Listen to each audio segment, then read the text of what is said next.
तर आज आपण इयत्ता चौथीच्या वर्गामध्ये डिक्टेशन ॲक्टिव्हिटी आपल्याला घ्यायची आहे. त्याच्यामध्ये मी तुम्हाला काही इंग्लिशचे शब्द सांगेन, ते शब्द तुम्ही वहीमध्ये घ्यायचे व्यवस्थित. स्पेलिंग, उच्चार आणि अर्थ व्यवस्थित आला पाहिजे.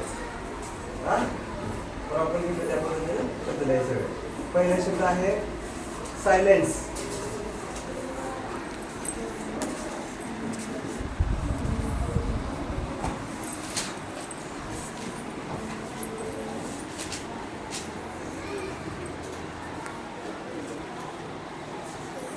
सायलेन्स शब्द पहिला. स्पेलिंग, उच्चार अर्थ व्यवस्थित द्यायचा. दुसरा आहे इच.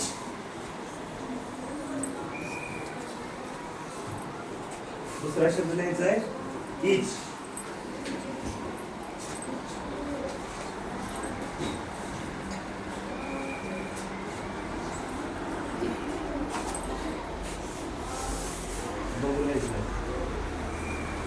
हा तिसरा शब्द स्टॅम्प. स्टॅम्प.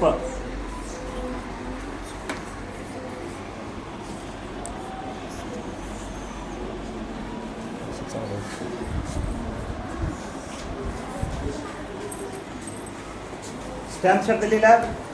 हा त्याच्यानंतर आहे अफ्रेड.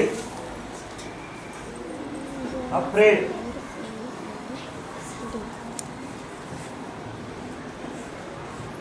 अक्षर व्यवस्थित काढायचं, एकमेकांचं बघायचं नाही.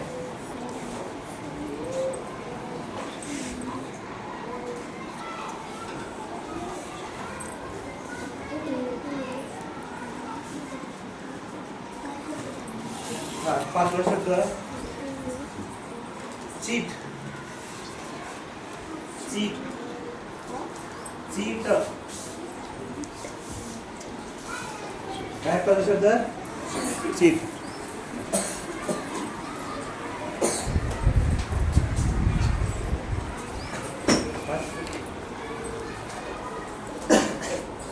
तर आपण आता 5 शब्द दिले होते ना. 5 शब्दाची स्पेलिंग, उच्चार आणि अर्थ ज्याचं बरोबर आलेला आहे त्याला आपण काय द्यायचे, शाबासकी द्यायची. हा तर चेक करायचं तर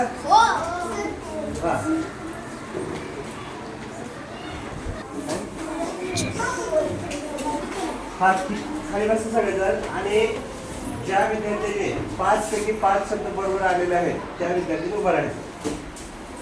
चेक झालं सगळ्यांचा. तुम्ही आता समोर या सगळे जे 5 बरोबर आले सगळे.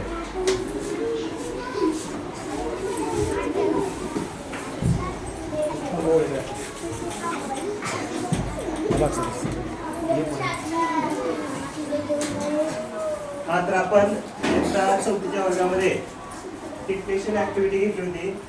त्याच्यामध्ये प्रत्येक विद्यार्थ्याला 5 शब्द दिले होते. तर या समोरील सर्व विद्यार्थ्यांनी 5 शब्दाची स्पेलिंग, उच्चार आणि अर्थ एकदम करेक्ट लिहिलेला आहे. या समोर उभा असलेल्या सर्व विद्यार्थ्यांचं आपण 3 टाळ्या वाजवून अभिनंदन करायचे.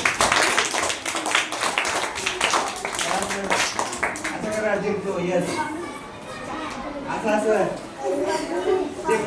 कसं काय टीचर तुझा हात